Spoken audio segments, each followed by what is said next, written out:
And we're back on later today with one of the greatest champions of our time. I am so excited. Carl Lewis dominated the world of track and field for nearly 2 decades, capturing 9 Olympic gold medals.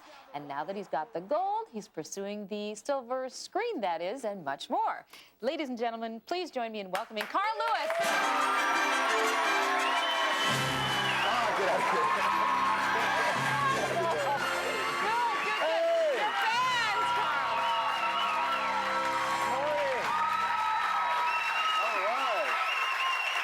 Energy in the morning, everybody's feeling good early in the morning, you know. I'm happy because you're here. Well, good, okay. Yeah, I heard one guy drove 2 hours to get here just to see you. Isn't that impressive? We like that, okay. Isn't that neat? Yeah, that's real cool. Well, okay. you know, Carl, I used to be a track star myself in high school.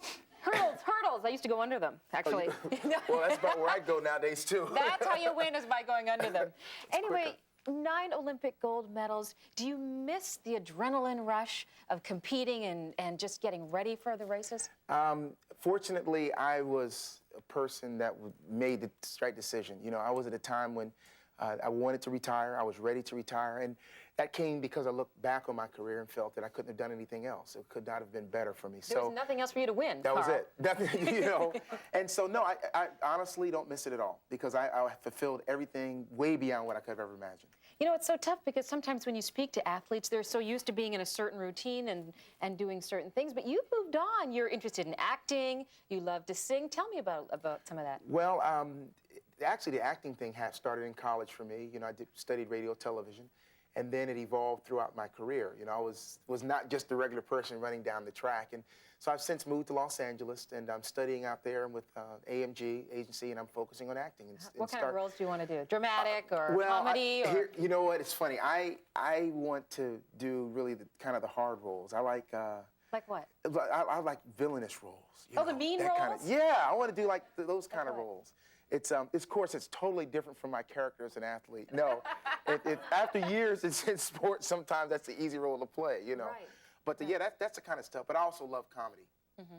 Well, let's talk a little bit about your athletic ability because you come from a family of athletes. Your mom, as a matter of fact, ran in the Pan American Games back in 1951. Did you feel any pressure? There's a picture of the two of you right there from 1992, as a matter of fact, Barcelona Games. Did you feel pressure to be good?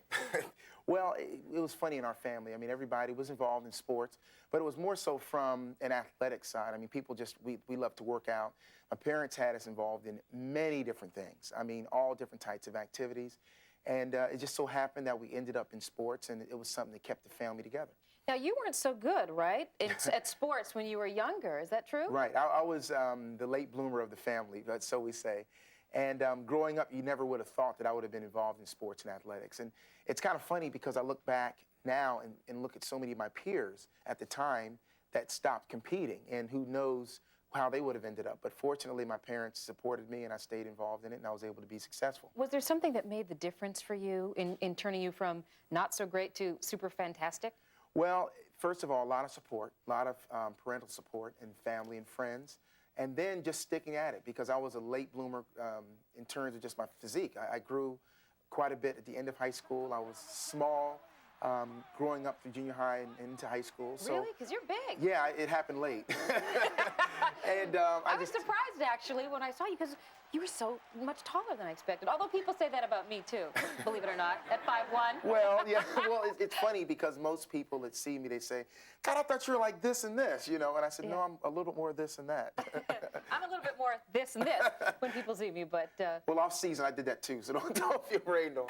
Yeah. Now, you're in town to talk about the Boys and Girls Club, Madison Square Boys and Girls Club. Tell me how you got involved in that. Well, MasterCard has, MasterCard.com has an e-wallet. And actually today, I'm going to go online and shop. I'm going to set a world record for shopping, and all these gifts. Come? No. Yeah.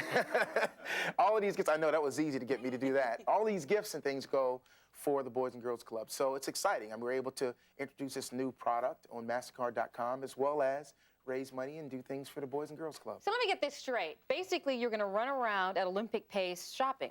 Yeah, exactly. I mean, and that's the fun part. I mean, I can shop and do it. I don't have to race. I don't have to run. No sweating involved. Oh, that's good. You know, we're in the air conditioning, you know. But the Boys and Girls Club benefit 100%, so I'm excited about that. What message would you give? Because so many people look up to you in boys and girls, and and even adults, as a matter of fact, what message would you want to give from all your years of learning and training and just living life? To be honest, the one message that always comes out is never give up. I should have quit, based on what people tell kids to do, and, oh, you're not good enough, and I was always told that when I was a kid. And I just kept at it, Really? for different reasons, mainly because I had support, not because I was good enough. But I always tell kids, never give up. You cannot determine your future unless you're a part of it. That's wonderful, and that's a wonderful place to end, isn't it? You continue to be a role model, and we're happy about that. And what time would you like me to be there for shopping? No, I'm kidding. Carl. 11. 11 o'clock. Okay. Come on down. Okay, thanks so much for being here. We appreciate it. And when we come back, we'll lighten the load with lessons on doing your laundry right after this.